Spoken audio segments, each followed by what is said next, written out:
So I'll just like to sort of emphasize Ephesians chapter 3 verse 6 to 8, because this whole chapter is powerful, but this stood out for me. It says, again, this is the message, this is Paul speaking. It says, this is the message of God's good news. Gentiles as well as Jews may receive the good things that God has prepared for his children. We may all belong to the same group of God's people, like we are his body. Everyone who is united with Christ Jesus receives the good things that God has promised. I tell that good news to other people because God chose me to serve him in that way. That was God's gift to me because he is so kind. God uses his great power to help me in that work. And then he goes, I am the least important of all God's people, but God has given me this special work to me because he is so kind. He has sent me to tell his good news to the Gentiles. Then they will know about the many valuable things that Christ has prepared for us. So I'm sitting here and I'm trying to imagine how Paul was feeling when he wrote this. It must have been a very weird combination of feeling unqualified as well as being utterly amazed that grace chose him. The same way we feel on the days when we fall short.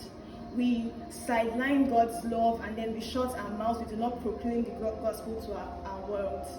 And I think it's the same way that the Samaritan woman must feel now, standing at the well, trying to understand what this conversation is and what Jesus means by give me a drink. And she stays, she's silent, she's nervous, she's confused. How does a king ask a peasant for a drink? How does a king ask a peasant for a drink? I'm sorry, I have no drink, no life left to give. There is nothing here for you to see. But wait. I have nightmares.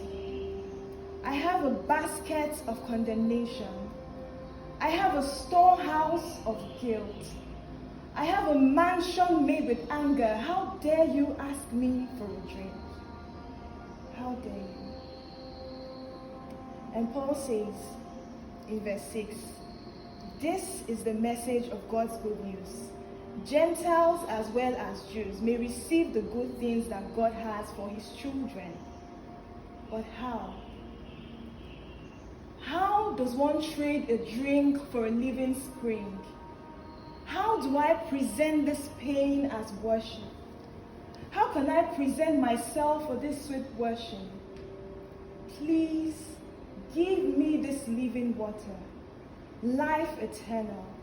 Please take this shame and nail it to the cross and help me rise from this curse. Because you give beauty for ashes. You give the oil of joy for mourning. You take a bruised reed and you call it a tree, the planting of the Lord. You take broken bones and you breathe life into it. You say, live again. You say, breathe again. You say, go again. Oh, you can try again. And you tell me that out of this belly will flow rivers of living water, and I believe. So let healing flow. Let life flow. Let these branches bloom as I walk into a room. Let light show. Because the night is over and the morning is here. The morning is here. So Gentiles and Jews and everyone can partake of this free gift of salvation. Because the morning is here.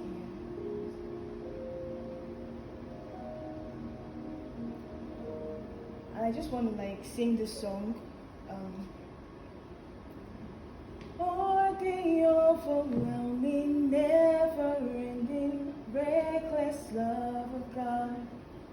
Oh, it chases me down, fights till I'm found, leaves the 99.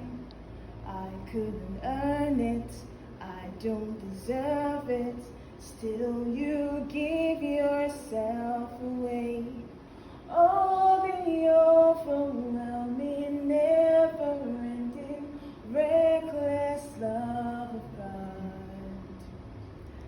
Paul says, I pray that Christ will make his home in you as you believe in him. Then you will know God's love very well.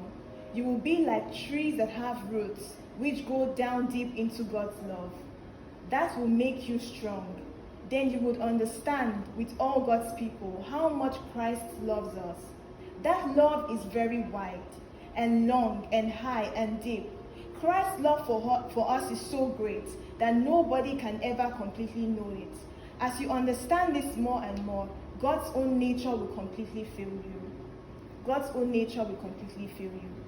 So to you listening, God is saying, give me a drink and I will give you a well of peace. To you listening, God is here standing at this well.